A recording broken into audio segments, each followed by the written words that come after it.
Assalamualaikum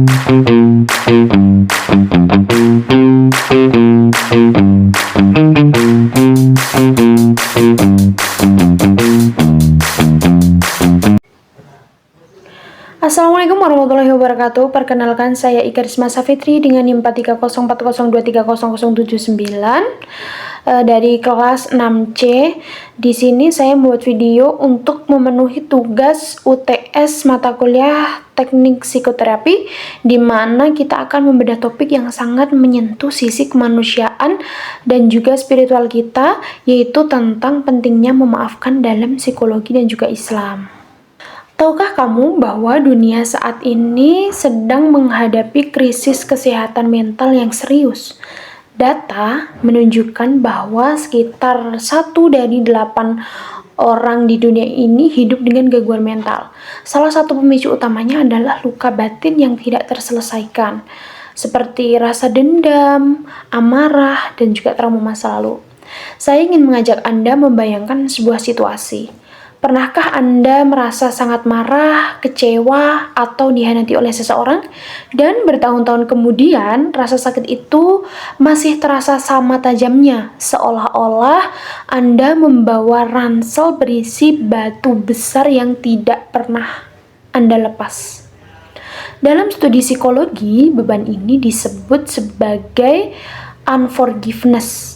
Banyak orang mengira bahwa menyimpan dendam adalah cara kita menghukum orang yang menyakiti kita. Padahal, secara psikologis, kita yang sedang meminum racun setiap hari dan berharap orang lain yang mati.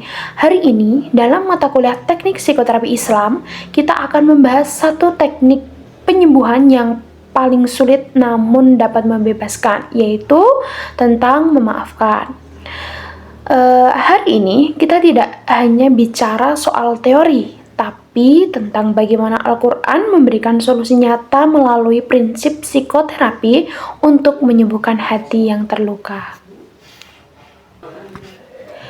Berdasarkan jurnal Asintia 2025, psikoterapi dalam Al-Quran mencakup bimbingan penyembuhan trauma hingga manajemen stres melalui pendekatan spiritual.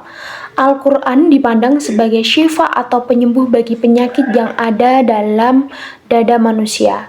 Dalam psikologi, pemaafan adalah emosi negatif. Namun, dalam jurnal Al-Fuadi 2025 memperdalam ini bahwa memaafkan dalam Islam adalah perintah Allah yang dimana sudah tercantum dalam surah Al-A'raf ayat 199 dan juga merupakan jalan untuk mendapatkan ampunannya yang juga sudah tertulis dalam Quran surah An-Nur ayat 22. Kemudian kita juga mengenal istilah al-afu, yaitu menariknya secara etimologi al-afu ini berarti menghapus atau menghilangkan bekas. Jadi bukan cuma memaafkan di lisan tetapi berusaha menghapus luka di hati. Mengapa kita harus melakukannya? Karena kita menyadari posisi kita sebagai hamba Allah. Kita sendiri setiap hari memohon ampunan kepada Allah. Maka secara logika spiritual, bagaimana kita bisa mengharap ampunan Tuhan jika kita sendiri masih menutup pintu maaf bagi sesama makhluk? Dalam teknik psikoterapi Islam, memaafkan sering dikaitkan dengan ihsan. Kita memaafkan karena kita ingin mencapai derajat ketakwaan yang lebih tinggi. Kita melihat pelaku bukan lagi sebagai musuh, melainkan sebagai manusia yang juga lemah, khilaf, dan juga mungkin sedang tersesat. Disinilah terjadi integrasi antara empati psikologis dan juga keikhlasan teologis. Mengapa memaafkan itu penting?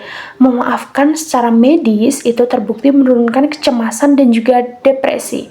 Tanpa pemaafan, seseorang bisa terjebak dalam jiwa yang selalu memerintahkan keburukan atau nafs al-amarah.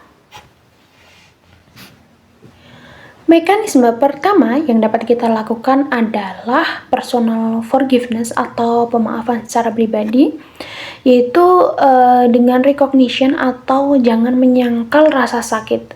Akui bahwa kamu terluka, menangislah jika perlu, karena Islam itu kan tidak melarang kita untuk bersedih. Kemudian kita perbaiki relasi spiritual, yaitu tentang hubungan antara individu dan juga dengan Allah Subhanahu wa taala. Spiritual connection itu menggunakan sholat dan zikir sebagai media katarsis. Saat sujud, tumpahkan semua rasa sakit itu kepada Allah. Katakan, "Ya Allah, hati ini berat, maka bantulah aku untuk melepaskannya karenamu." Gitu. Kemudian praktiknya itu bisa dengan mengajak seseorang berzikir, doa, dan tafakur untuk menenangkan jiwa. Dalam jurnal juga menyebutkan bahwa kesadaran akan kehadiran Allah membantu menghilangkan pikiran irasional dan juga perasaan terisolasi. Selain itu, kita juga diajak untuk menerima takdir. Kita diajak untuk menyadari bahwa Allah tidak membebani seseorang di luar kesanggupannya. Hal ini sudah tertulis dalam Al-Quran Surah Al-Baqarah ayat 286. Dengan menerima kapasitas diri ini, maka proses penyembuhan bisa dimulai. Kemudian, yang kedua adalah spiritual reframing atau transformasi kognitif. Jadi, definisi dari reframing ini sendiri itu adalah mengubah sudut pandang kita terhadap peristiwa yang menyakitkan. Jadi, seringkali kita itu melihat konflik misalnya seperti perceraian atau dikhianati, itu sebagai kegagalan yang total. Namun, melalui terapi forgiveness ini, individu dilatih untuk melihatnya sebagai ujian yang mendatangkan hikmah dan juga peluang untuk tumbuh bersama, untuk tumbuh secara spiritual. Kemudian cobalah untuk melihat kejadian tersebut dari sudut pandang yang lebih luas. Mungkin kejadian pahit itu adalah cara Allah menyelamatkan Anda dari sesuatu yang lebih buruk, atau cara Allah untuk menguatkan karakter Anda. Kemudian dalam Al-Quran, Quran Surah Al-Baqarah ayat 216 mengingatkan bahwa apa yang kita benci bisa jadi sangat baik bagi kita. Keyakinan inilah yang menjadi dasar kekuatan mental dalam menghadapi trauma. Mekanisme yang ketiga adalah social forgiveness atau rekonsiliasi sosial. Pentingnya terapi ini juga mencakup aspek sosial, yaitu memaafkan orang lain itu sangat penting untuk memutus rantai dendam yang bisa merusak hubungan keluarga besar. Kemudian prinsip komunikasi dalam jurnal Asintia 2025 juga menegaskan bahwa psikoterapi Islam itu mengedepankan prinsip musyawarah dan juga berbicara dengan kata-kata yang baik atau dengan qaulan ma'rifah, dan ini sudah tertulis dalam Quran Surah Asy-Syura ayat 38. Kemudian dampak nyata dari memaafkan secara sosial itu menciptakan lingkungan yang sehat bagi perkembangan mental anggota keluarga lainnya, terutama bagi anak-anak.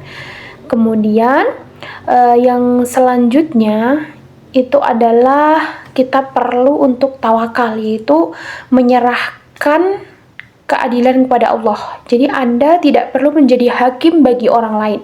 Dengan melepaskan hak membalas, Anda memberikan ruang bagi mental Anda untuk bisa pulih.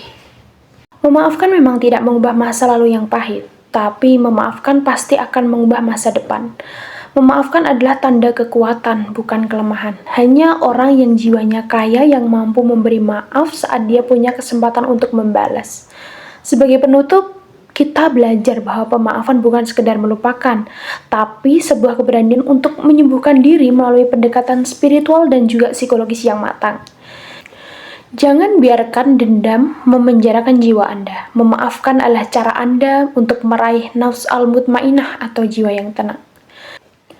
Demikian pemaparan materi untuk UTS Teknik Psikoterapi ini. Saya harap materi singkat ini bisa menjadi bahan renungan untuk kita semua, terutama dalam praktik terapi kepada klien ataupun untuk diri kita sendiri. Terima kasih sudah menyimak. Sampai jumpa di pembahasan selanjutnya. Terima kasih. Wassalamualaikum warahmatullahi wabarakatuh.